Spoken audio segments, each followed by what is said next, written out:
Welcome to CPG Vibes. We're doing a little different start this week. Welcome to whatever number 182, Gavin. 182. Wade. It's been a busy week. 2 weeks. We were off last week because I was traveling, and Gavin's been traveling this week.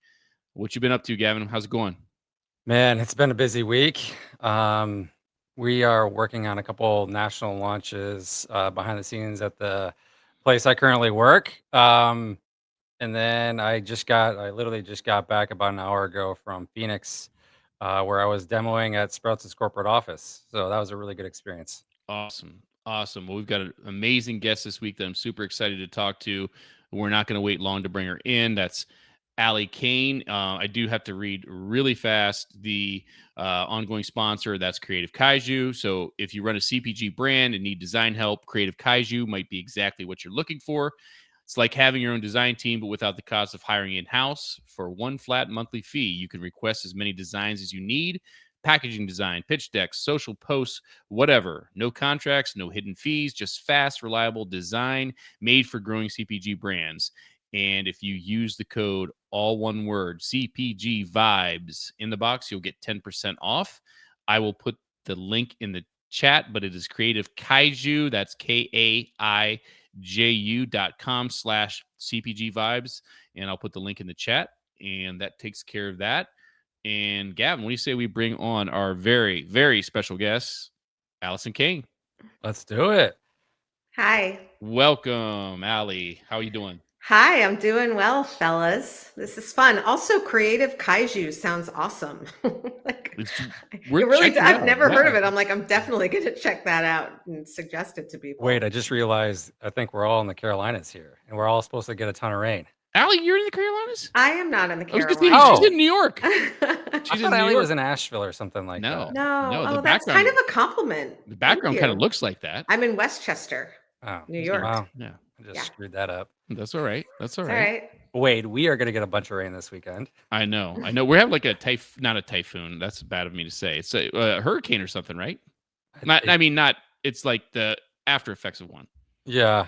I just know we're, going to get like 5+ inches of rain, and beautiful. That'll be I was supposed to go to Greece. I was actually going on vacation tonight. Like I was going to finish this and go to the airport, but they are going to have storms and strikes. And they're like, you can still come, but like, we're not sure what's going to happen. I'm like, I think I don't need to fly 9 hours to go to like the most amazing romantic place on the planet and then have a storm and like be in my room. So yeah, we canceled. Kind of defeats the purpose of a nice, awesome a little vacation. bit. Yes. Yeah. Well, Allie, I think the last time you were on, you were talking about your exclusive or Whole Foods launch with a new product that you guys had. Yep. Why don't you walk us through the last year and a half of that, and we'll get through that. Yeah, I mean, I'm not going to bury the lead. I stopped operating Havens earlier this year. I think when we talked about it, it was right before like March or April, maybe May last year, in 2024. And we had learned a lot of lessons because our original product line, as Wade knows, was a line of fresh cooking sauces and pouches, totally unique supply chain, super culinary, pouch packaging, better for the environment, all of it. And while it was a great product, and I think people really fell in love with the brand, it was going to be hard to scale for not only like the operations sort of reasons and the refrigerated reasons, but also sort of the target consumer reasons. So we were like, okay, we've got this great brand. We know who we are. Our consumers love us and trust us. Let's build something knowing all the things we know about the fresh line and make a shelf-stable line. We settled on a aioli, like no egg, but super culinary. We had like an ají amarillo and a jalapeno and just beautiful, beautiful flavors. And we thought that we were going to be able to make that pivot pretty quickly. We were still going to have the fresh line, but we were going to kind of wind the fresh line down, and the aioli line, something just happened. Is someone coming in the garage or? This is live. It's great. It's great. So, unfortunately for us, there wasn't a global condiment reset that year.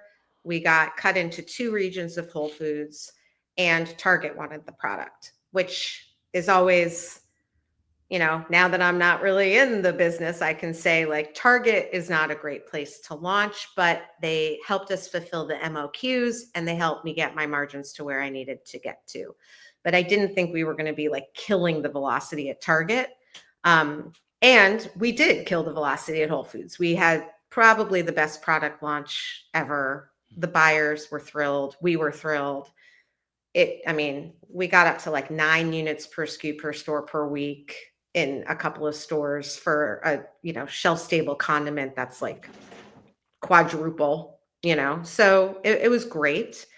It looked like we were going to get several more regions, several more retailers, several more opportunities in March/April, May of 2025. And I went out to go fundraise on that. It became pretty clear to me that it was going to be a tough one. And my nightmare is I have so many friends that have been like 11th hour waiting for a term sheet, losing sleep. All of a sudden, it's like lights out or okay, we live to see another day. And I'm like a 53-year-old woman with a family that I am solely responsible for. And so that did not feel like a good idea to me. So I went to my board and I'm like, listen, we have 10 months of operating. I think if we don't get a term sheet by X day, we need to really consider winding down. I don't want to produce product to have a global launch at Whole Foods to then go out of business and run out of cash. Like, I got to stop it like a grown-up. And so I did. And that's what happened. So we want to dig into a lot of what you talked about, but I want to go back to the Target piece because what you said was very interesting. Because I think a lot of people, if they got Target, they'd say, "Oh, this is great, right? And I'm going to succeed here."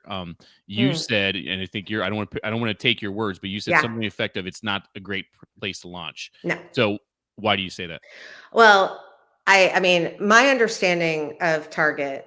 First of all, Target's having some issues.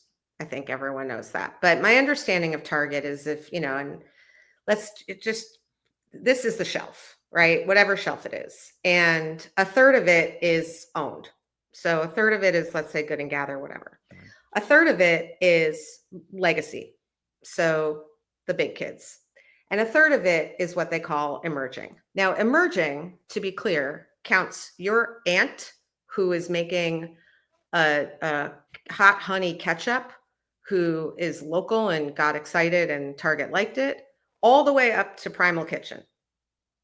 Hundreds of millions of dollars a year in revenue is still considered emerging.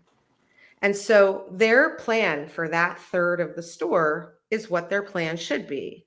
There's always going to be a rotating cast of characters and new brands and cool kids that are coming in, that are bringing in new consumers, but they're not touching the rest. And yes, you can move from here, like Bachan move from here, probably into to the top third of the emerging, but they're still there.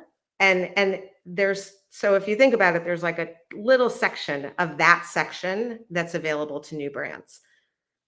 To move into the staying, you have to spend a lot. Your velocity clearly has to be like killer. The way you get killer velocity at Target is by spending a lot, unless you're Chick-fil-A, in which case you're Chick-fil-A.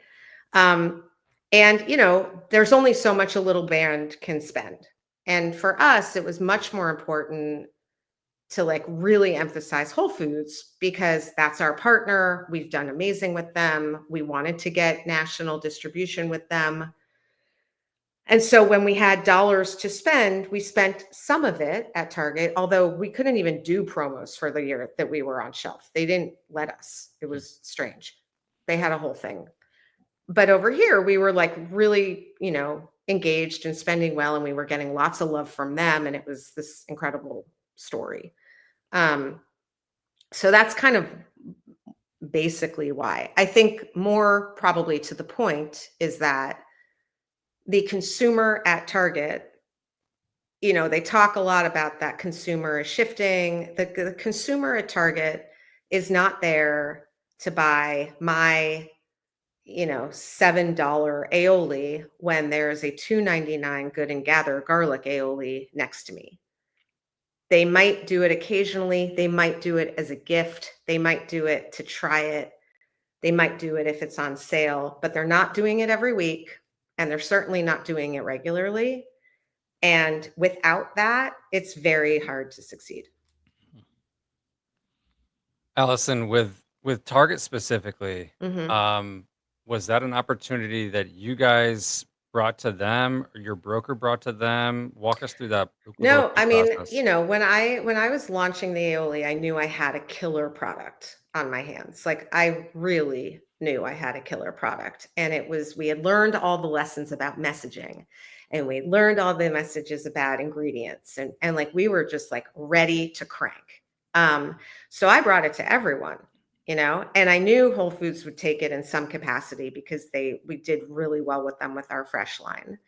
I tried with others, but it ended up that it was Target and Whole Foods.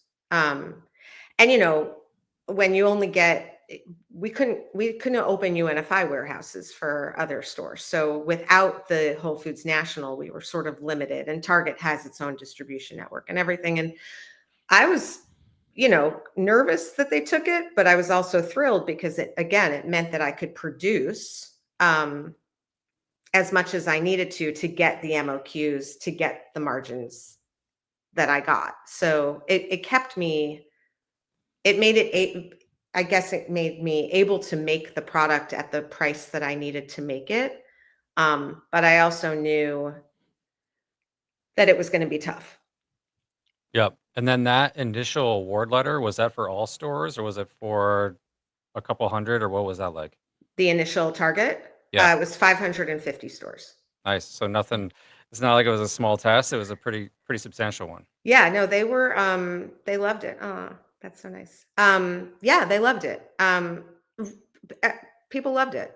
Again, it's like I was saying to Wade before we were recording, it's the tricky part for me in having these conversations and talking about winding down is like how many times people are like, "Oh my gosh, but I loved your product." And I'm like, "Yes, thank you." Or like, "You built such a great brand." And I'm like, "We did.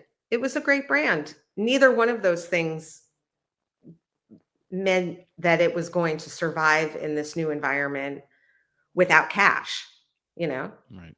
Yeah, cash rules all, and then you kinda touched on it earlier. You also have to spend. So, like, you could have a great product, but at the end of the day, you have to spend at Whole Foods, you have to spend at Target, Yeah, and whatever other retailers you are in, and distributors. There's costs associated with all that kinda yeah. stuff.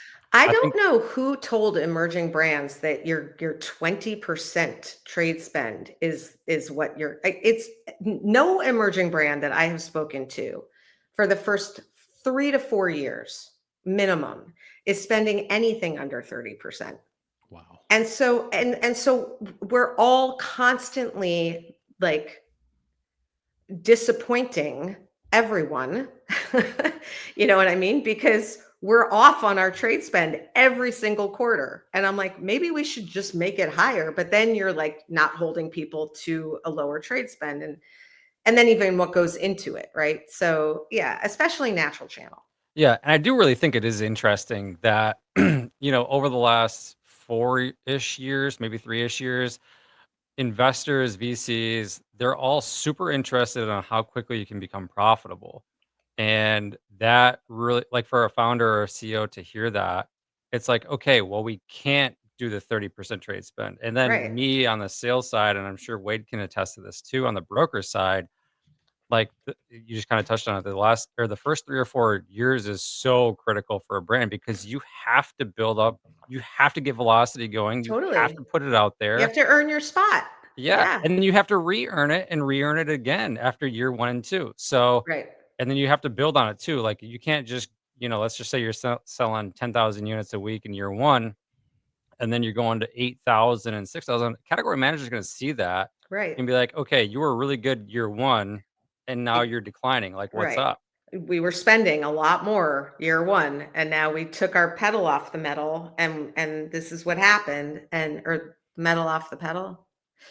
I don't know. We hear what you're saying. Foot off the pedal. We got foot off the gas. Foot off the Foot off gas. the There we gas. go. There we go. Yeah, yeah, yeah. It's that's why margin. It all comes back to margin. And like, yeah, Jeff said, cash flows everything. It really is the thing. I think that shifted so dramatically and abruptly. And I know a bunch of investors. They have no expectations that these brands are going to be profitable for 5-7 years. They know the game. They know how to play it. They know that all they need to do is just keep subsidizing that marketing spend. If there's a there, they will get them to where they need to get them. Most of the time that doesn't work, but if you pick well, that can work, right? What can't work is expecting a brand to scale at the same time that it's trying to be profitable, because those two things are fundamentally in retail opposed to each other. So changing all of a sudden from it's okay, you just get the distribution, build the brand, make people really psyched, get them psyched about your brand, do your thing, be sexy, and then all of a sudden backward, like actually don't do any of that, cut everyone, don't spend on anything, and like get profitable. You could be profitable. I could be profitable tomorrow if I ran the brand by myself. I never did anything. I made a shitty product, right? Like I could do that, but that's not, what is that? You know? Yeah, that takes the passion out of it and everything else. And again, going back to this trade spend thing, I was getting dinner with a couple brokers last night and a couple salespeople, and we were talking about Sprouts because that's where we were at. And it's just like, yeah, our spend is 35 to 45%. What and there's reasons behind that too, because Sure. like Sprouts is 460 plus stores or 470. And if you're humming product through Sprouts, it makes a lot of things a lot easier across the rest of your business. Totally. Yeah, and that's the thing. It's like, I used to complain. I remember I was like, "Ugh, the go-go years. Like all these brands are getting all this money and they're not doing anything like really that differentiated, but it's all about scale and they're getting all these investors." And I was like, it's so annoying. And then I was like, okay, Sister Bear, be careful what you wish for, because now people aren't getting the money, and I'm worried about innovation, and I'm worried about the only brands that are going to make it are the ones that either have like a David bar, you know, or a David bar, Bottomless or pockets. a Yeah. Kardashian popcorn. Like it makes me nervous. Yeah. So, and I think this is the lamest question ever, but I'm going to ask it anyways. And I did a terrible job of introducing you, by the way. I think everybody knows you. I take it for I granted. don't know that But anybody knows me. we're joined by Allie Cayne, founder of Haven's Kitchen. I mean, her resume speaks for itself and her track record, everything she's done. And we're going to talk a little bit more about what she's working on now and will be working on. She's also the host of In the Sauce, which is coming back. We're going to get into, but okay, so I know you're working with brands. We want to talk about that a little bit now, what you've been doing in after shutting down Havens, but going back and hindsight's 2020, Monday morning quarterback, Mhm. yada yada yada. Starting from, I'm not going to say what would you have done differently, but if Yeah. you were starting a CPG brand tomorrow, Yes. what would your playbook be? So it's funny because I think I'm teaching food entrepreneurship at Columbia Business School. And I have to really try hard not to be like very strident about what not to do, because everyone's going to do what they're going to do. And sometimes there are these magnificent miracles. And sometimes the things that you're like, oh my gosh, really, the world does not need another fill in the blank, end up being these amazing masterpiece stories. So who the hell knows? And I certainly am no one to talk. I would say a few things. One is this business is so incredibly difficult and so, margin dependent. Like I came from the brick and mortar world where we thought we were margin like dependent. This one's even more. And there's so many facets of the value chain. If you just think about how many, as Eric calls them, like bites of the apple and players and different pieces, that anything you can do to make one part of that value chain a little bit less upsetting and taxing and difficult is better. So, for example, I would not start a refrigerated brand today. You're just adding complexity. Could you end up being in a quieter category with a higher velocity, that less competition? Yes. Does that make up for the heartache and all of the challenges that go into building a refrigerated product? No, for me, not in my estimation. I would not make a brand, and everyone's going to be like, da, da, da, da, da, but I would not make a brand with like product margins under 65%. Wow. When you say that, I 65. was going to say that again, Ali.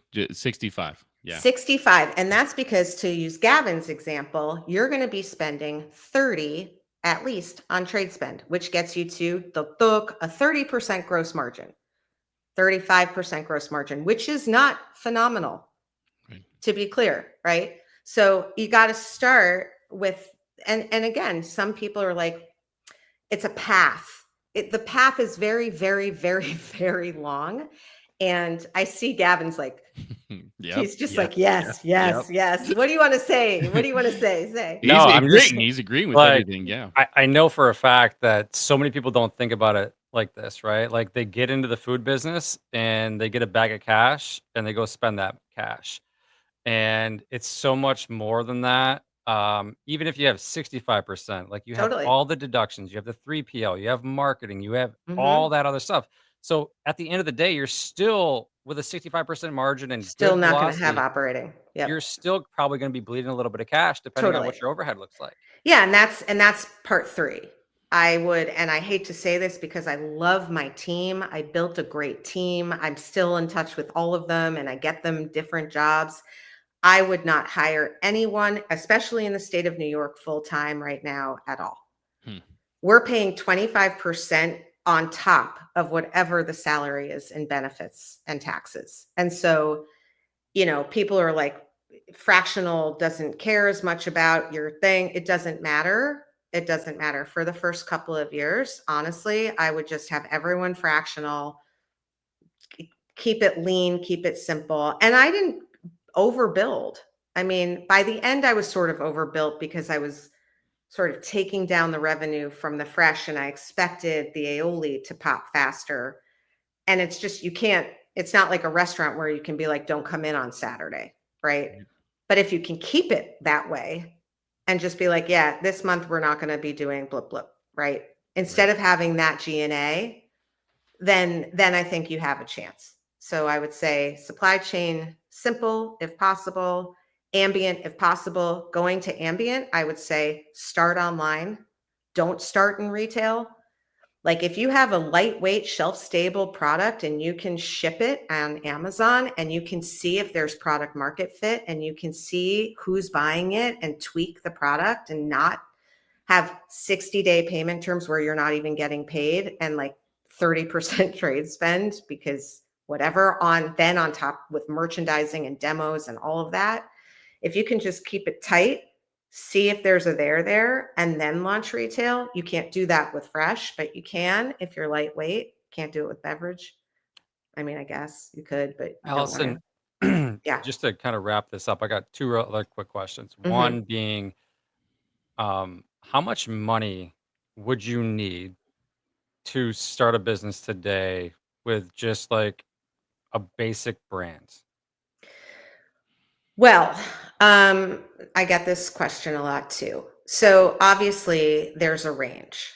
I'm a big believer that if you're going to start something, have a tight brand Bible It doesn't have to be a $150,000 brand Bible, but it should be, who are we? Who's our consumer? What is their problem? What are we solving? Why are we the ones to solve it? How are we different from the current solution that you have?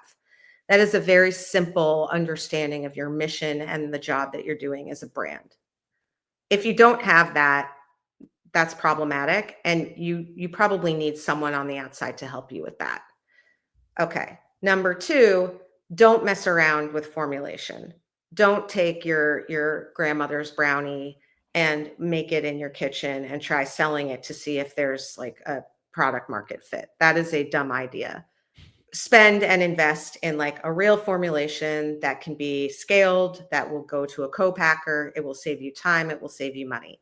Those 2 things alone are probably no less than $50,000. Okay. That's number 1. Number 2 is, okay, now you're going to start to try to sell it. You're going to, try to market it, right? So I would say, and then you have to make it, right? The thing that you do is you make it and then you sell it. Kind of a bummer, because you end up inevitably either having some in a warehouse that you haven't sold, or you haven't made enough and then you piss people off. So you got to figure out how to mitigate for both. So I would say, bare minimum 250. And again, I wouldn't do this if I didn't have $1 million. Yeah, I was gonna say probably 1 million was gonna be where my head goes, because just manufacturing alone, typically you got to put down some type of deposit just to do the run, and Mhm. then you have to, once that run is complete, you have to pay the remaining balance Yeah. or whatever. And the other thing, sorry, Gavin, it's like, what the other thing is, and this is what we learned in restaurants, like very early on, your opening capital cost needs to include the time it's going to take you until you get to break even, right? Because you can open a restaurant and everything's amazing, and then you're making money, but you're actually spending more than you're making, and so you're in the negative. So basically you add in that first 18 months of operating into your upfront costs. So that's the chunk, right? So if it's 250 just to even like get a product made with a like a logo on it, right?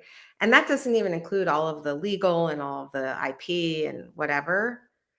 Then that next 750, $1 million, is basically the working capital that you're going to need to sell through your first product and to start actually like getting real sales. Yep, not to mention paying whoever you're paying for fractional purposes and, Right. and all that kind of Right. stuff. And then what my next question was going to be is, when would you start making full-time hires? Like, what revenue would you need to start doing that? Yeah. I mean, I guess it would be probably for me less of a revenue threshold. I guess what I would try to do is just, finance is always fractional. I don't know why anyone under like 20 million is hiring in-house finance. Like, fractional forever. Like, The last thing you do, right? exactly. So that's the last thing. Ops, to me, I would keep fractional as long as possible.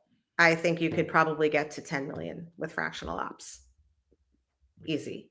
As long as you have maybe someone who is project management on the inside, which is a lower paying job. So you pay someone 80K to do product management, and they're managing, the fractional ops team, unless the founder wants to do that too. Marketing, I think Graza had fractional marketing for quite some time. I would say probably 5-10 million in sales. So you can do it. You can do it. Sales, sales is tricky. Sales is a tricky one in general, folks. Right. Like, I don't think you need a whole broker network situation, but I do think you need someone who really understands the sales network, and maybe that's in-house first. But again, they're spending, they're working on demand plan, and they're working on, sort of your, reviews,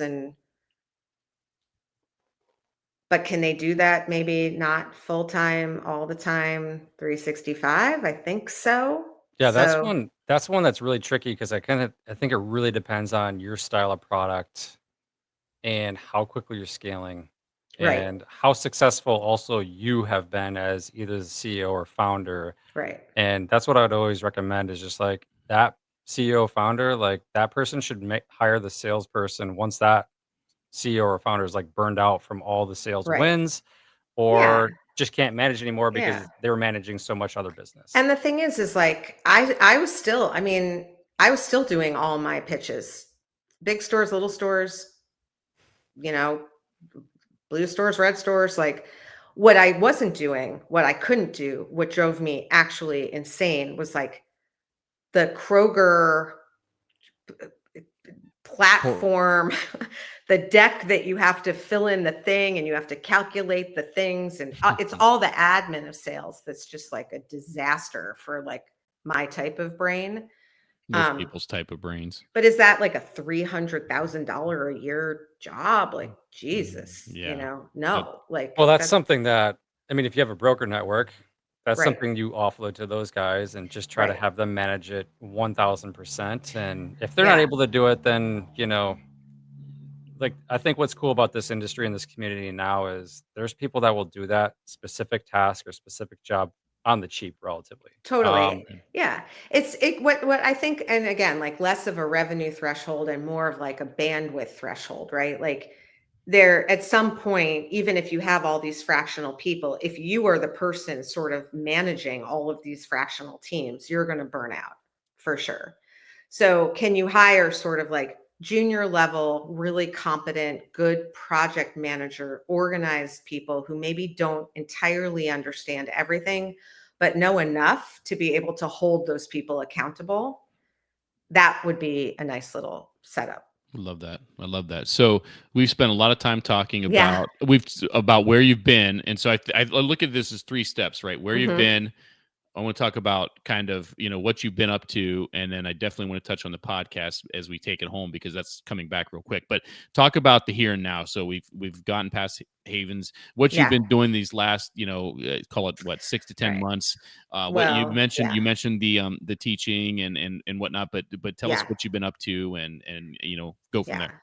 Well, I took about a month after all was said and done and just licked my wounds and watched old episodes of The Bachelor and Love Island and some sort of dramatic British thing that I could just cry at. I worked out a lot. Like I tried to not get depressed was basically my goal. I think I averted it okay.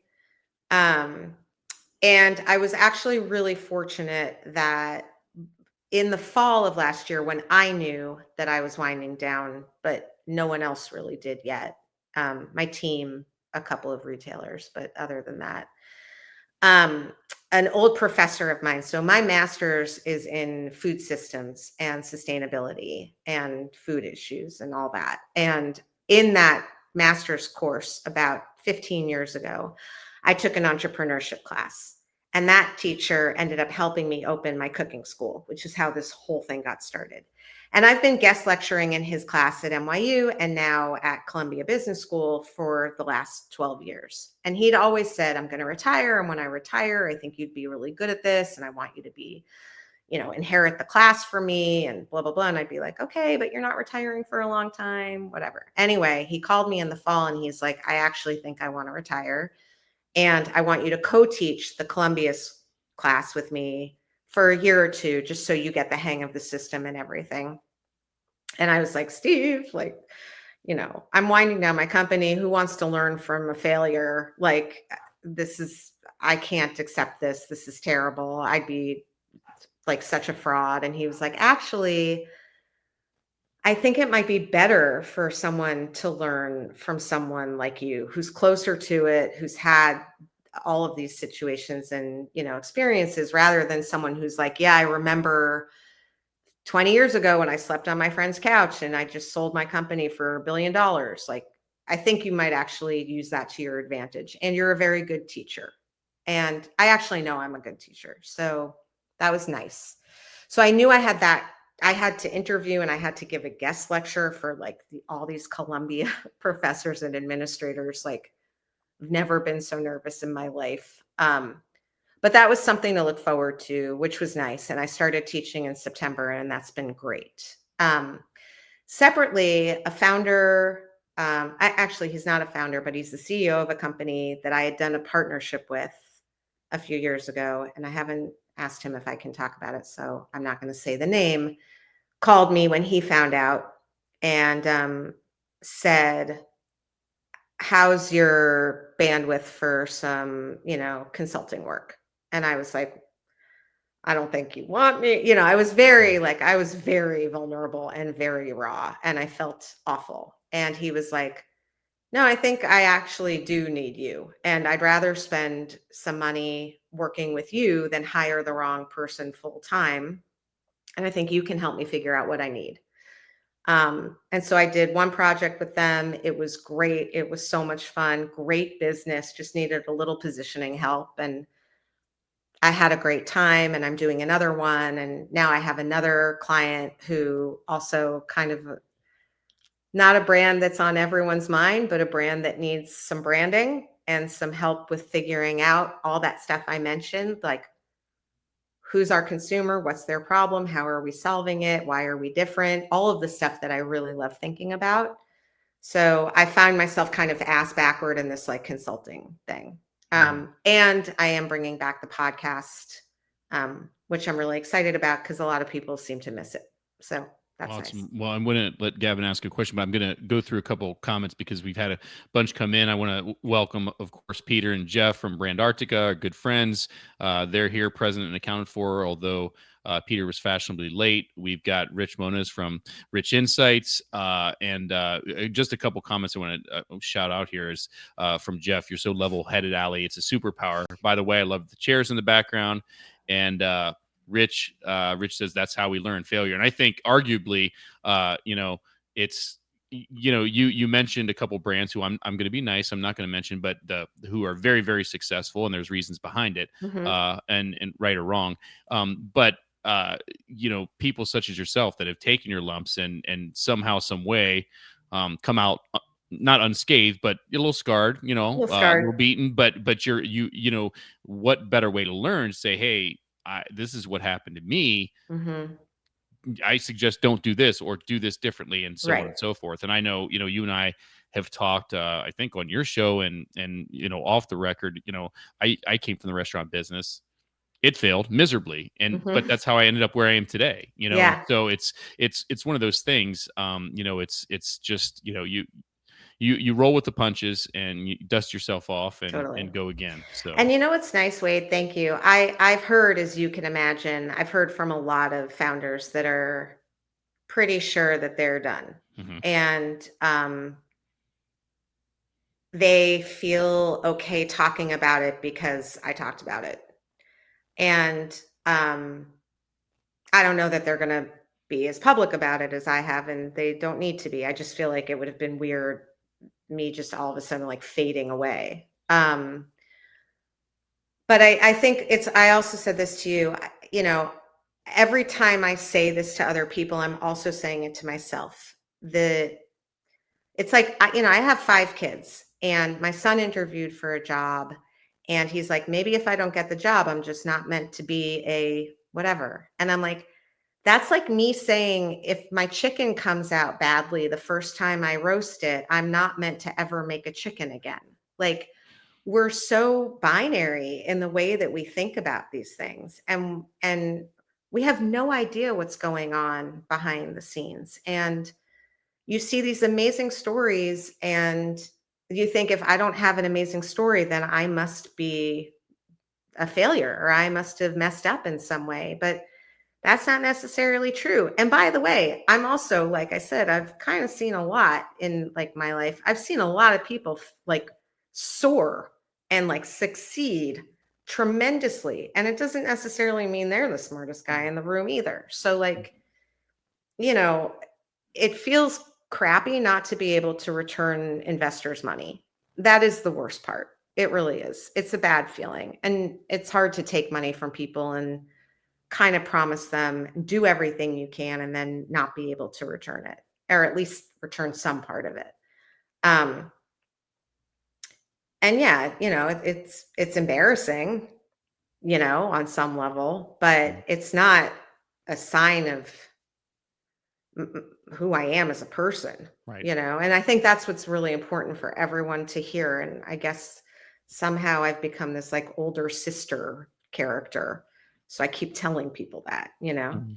Yeah, and I think that's all relative too. Like, um, myself, transparently, like I've had 4 jobs in 4 years, and it's not Hmm. because I necessarily suck or don't know what I'm doing. Right, Some right. of the brands that you partner with just Hmm. don't pan out, and or there's really bad leadership or whatever it is, right? Like there's a combination of a lot of those things. And same thing with founders. You had a killer product. Unfortunately, it just didn't work out, Hmm.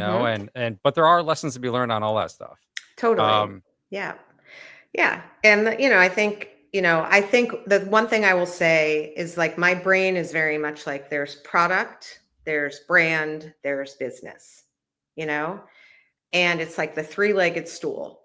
And you really have to have all three.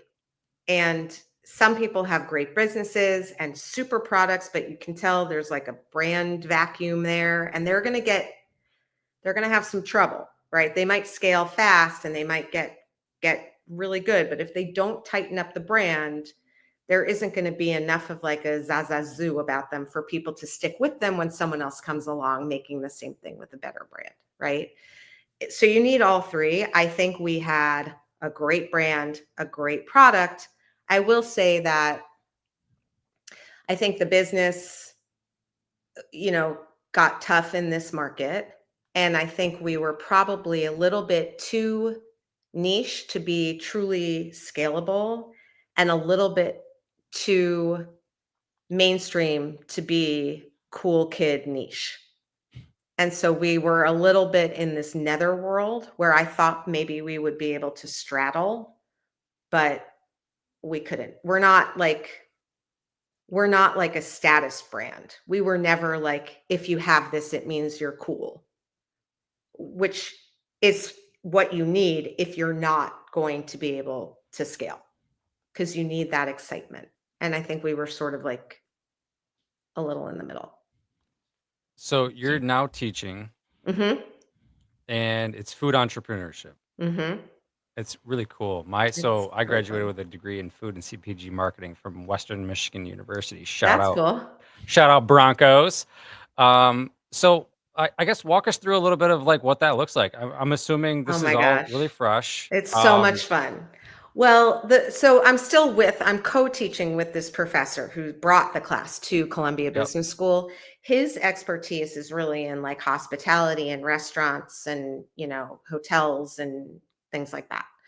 And he just kept getting more and more of the students wanting to understand CPG and wanting to, and I happen to have brick and mortar because I had this cooking school for 8 years and CPG.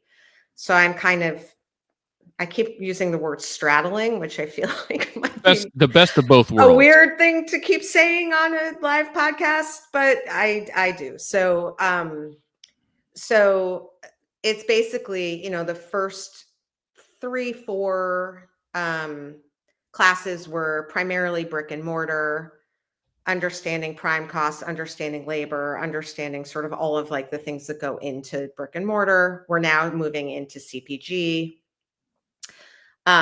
It's a lot of guests and a lot of panels and like all the things that I like doing, because I really like interviewing people and like finding threads. And I brought on someone from Mintel, like big trends and like sort of sweeping dynamics going on in the industry, but all the way down to like margin, um, different channels. They don't know, what is a channel,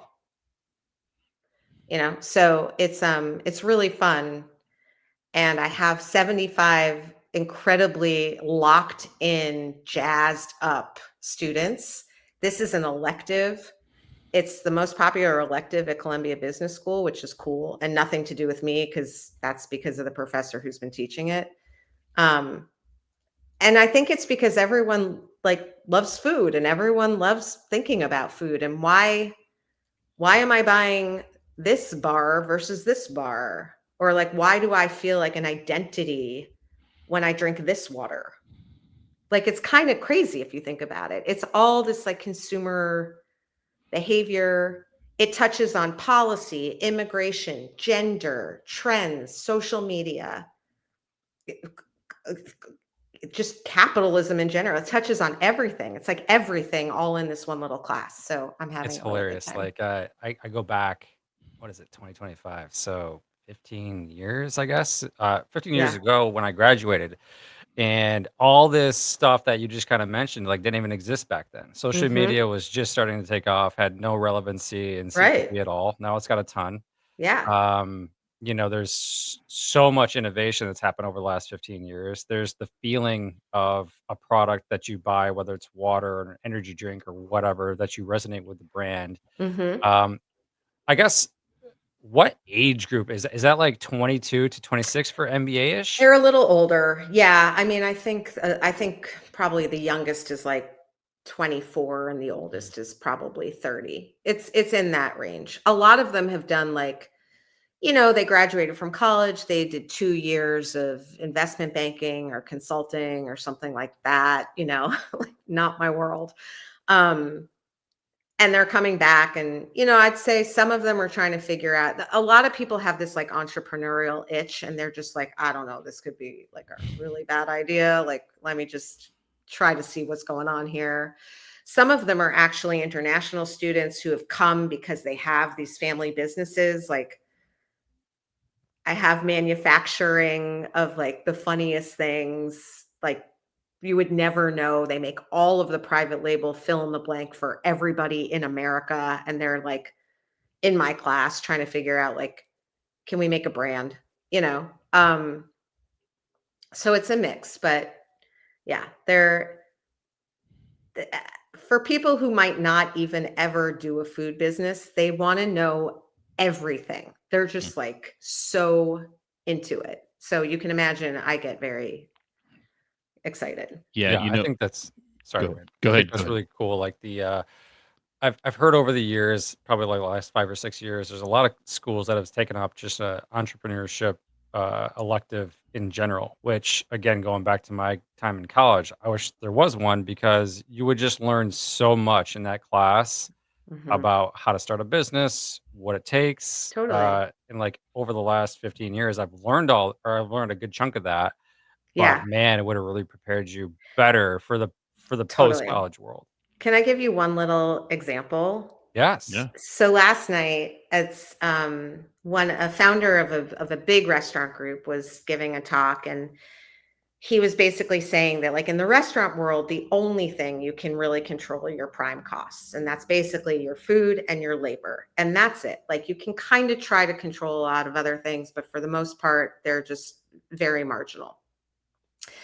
And food is actually kind of hard because, yes, you have your menu choices, but consumers are very, very aware if you make your portions smaller or if you change the cut of meat, like, so labor is really where it's at to make restaurants slip back into like a better sort of operating profit.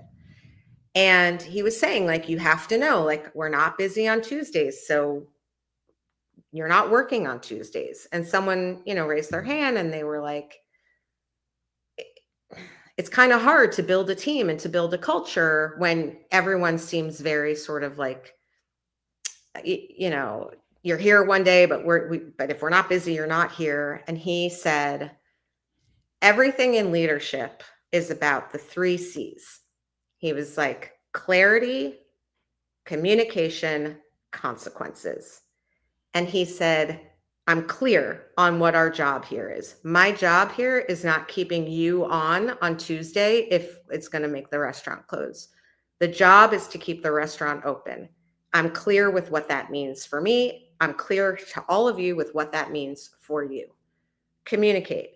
If you are not doing what your job is, I have to be very communicative with you and say, hey, you didn't do XYZ, got to do XYZ. Or, hey, I see that you're doing XYZ really well. Good job.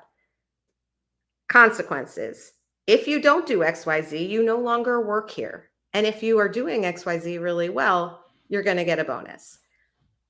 Had I learned that, like I got there after like 10 years in leadership, but how many times do we not say, hey, you kind of owe me that, or like this was supposed to be due on whatever. How many times do people not manage up and say like, hey, we thought we were going to have a decision by XYZ? Like, it's even that one little tidbit of that sort of presentation. Had I might not have ever even internalized it until I was really in that position. But there's so much to entrepreneurship that's just life, and that's, I think, also why it's so much fun. Because all of these lessons are just like being an adult and being a clear person and being in a relationship and being a parent or a partner or a friend. Well, we could probably drop the mic there and just cut off. But I have to say a couple comments we have here, Yeah. and we got to talk about the podcast. But I have to talk about good friend Sarah. Speaking of North Carolina with Cirilla, she says it's great to see you, Allie. I learned a lot from your podcast and was so surprised when you close your brand. It's terrifying that can happen even with apparent success. Andy, another good friend, also in North Carolina. I'm sensing a theme here. Kudos to Alison for having this transparent conversation. I imagine this is quite hard to relive, closing her brand and her normal. I love her posts and insights. And then I want to hit this question from Sarah, and then we have to talk about the podcast in the last few minutes. But Sarah wants to know, how do you stay positive with aspiring food entrepreneurs after what you've gone through? And do you really think they can succeed and build a billion-dollar brand? Okay. Well, hi, Sarah. Thank you. That's really nice. I do. I am an optimist. Like, I think every single person who's doing this, we live in an amazing country. And despite all the crap that we're going through, this place loves innovation. We love new brands. We have 300 plus million people who live here who are looking for ways to express their identity through what they eat and through what they buy. So is it possible? I think so. Is it as possible as it was when Campbell's was buying things earlier and Unilever was buying things when they were sub $50 million in revenue? It's not as possible, but there will always be those outliers. And who am I to say who's going to be the outlier and who's not? There are a number of founders and brands out there that I would not have put my money on that are killing it. And not just like killing it, but they're really killing it. And there are a number that I thought were like, no way this isn't going to work. And it didn't.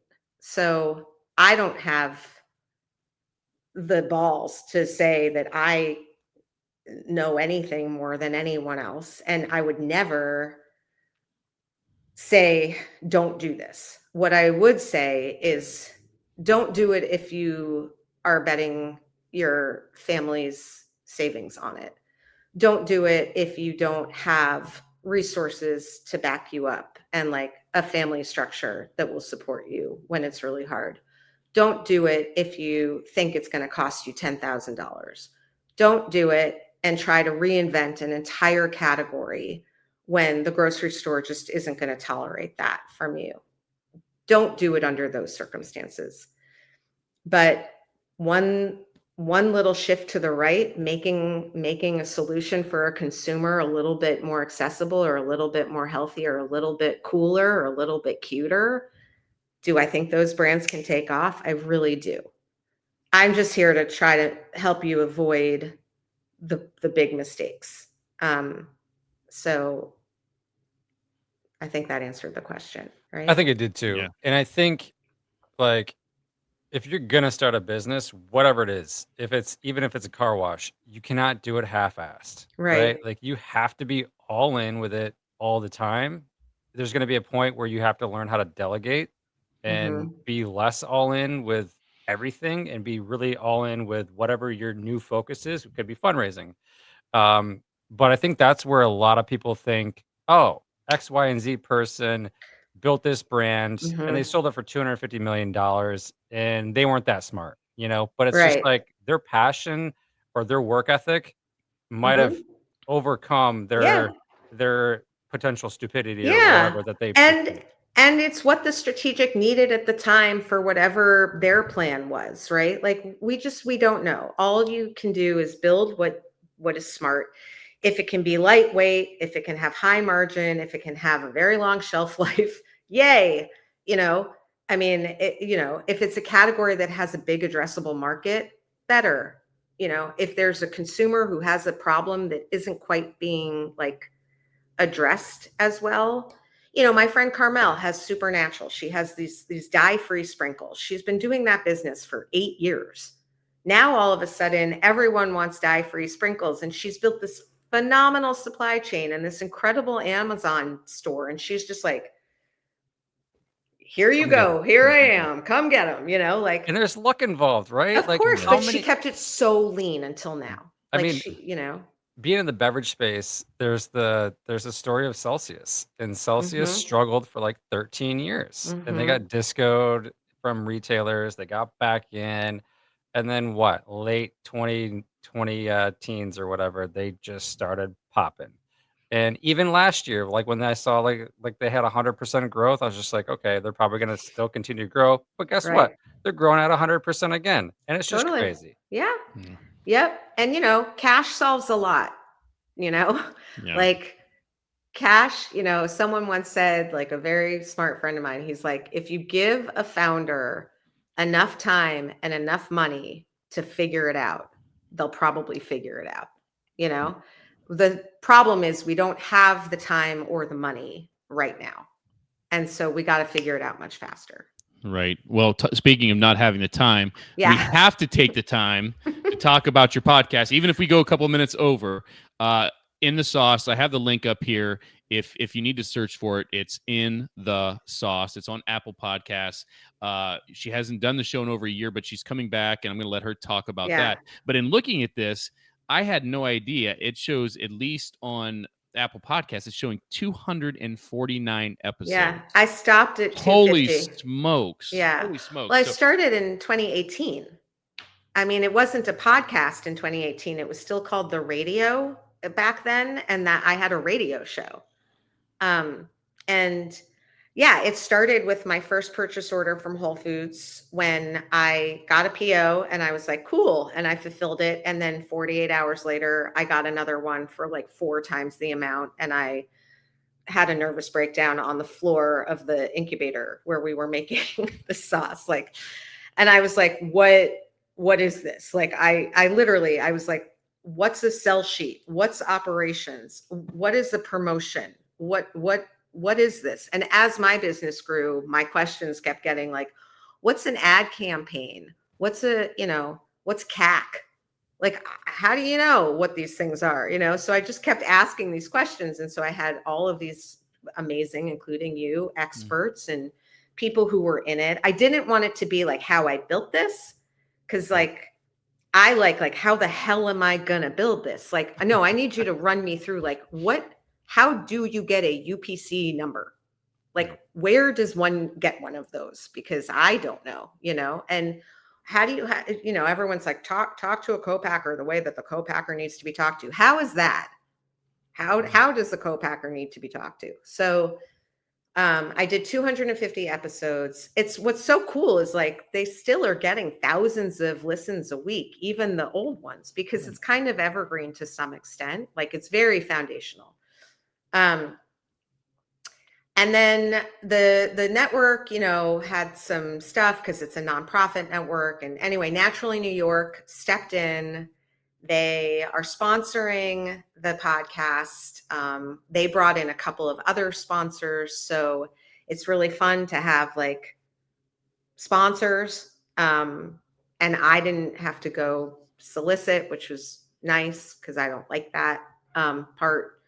And so the 251st episode will be on October 6th. It's a Thursday, if that's the right day.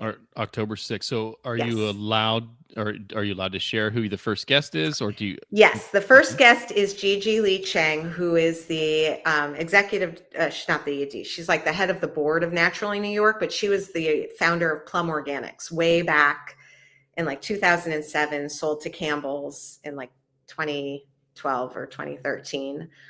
She's just been like in this ecosystem for 20 years, helping founders, talks a lot about, different sort of ways to access capital. And she's been on sort of all sides of the journey. She's just a lovely person. So, and we wanted to talk about bringing the podcast back. So she was the first guest. I've had Sorella from who's the founder of Simply, Simpli, the quinoa bean company, regenerative organic, unbelievable story, unbelievable founder. Emily from Hummingbirds. I have the Saws guys coming on, Jesse from Good Culture. I have Kat Cole from AG1 coming on, which is really cool. Bunch of different sort of founders, service providers, experts from different, I like kind of having the whole ecosystem represented. Nice. Well, what's amazing Yeah. and why you're still getting thousands of hits is because they are super informative. You do a really good job interviewing all of your guests, and they're informative and educational. Thank you. There's stuff that you talk about in those episodes that I can go back to when you have a salesperson on and get little nuggets that are really like when you talk about Erewhon and just like that whole thing. How to partner with them better. Like there's just a lot of good nuggets in almost every single episode. Yeah, because thank you. Because the guests are everyone. That's the other thing about this industry. Like there's so many great people who don't gatekeep. Like they want to talk about it because they've done a great job and they're learning something and they're eager and I don't know. It's fun talking to people that are doing things that aren't necessarily the loudest voices or the ones that everyone talks about or sees on LinkedIn every day, Yeah, and then also like there's no right way to do a lot of this stuff, Mm-mm. right? There's a path, but Right. everybody's path is completely different. There's not, Totally. like Wade when he was doing a solo thing probably a month and a half ago, 2 months ago with Jason Burke. Like his story is wild and probably will never be replicated. Right. And there's so many of those really cool, unique stories. There's Yeah. some stories where, hey, people get funding and they made it work and maybe similar, but there's just a lot of in salespeople, like Totally. you can get with a brand, you can really blow it up. It's just, Yeah. there's no right or wrong way to do a lot of No, this. I know.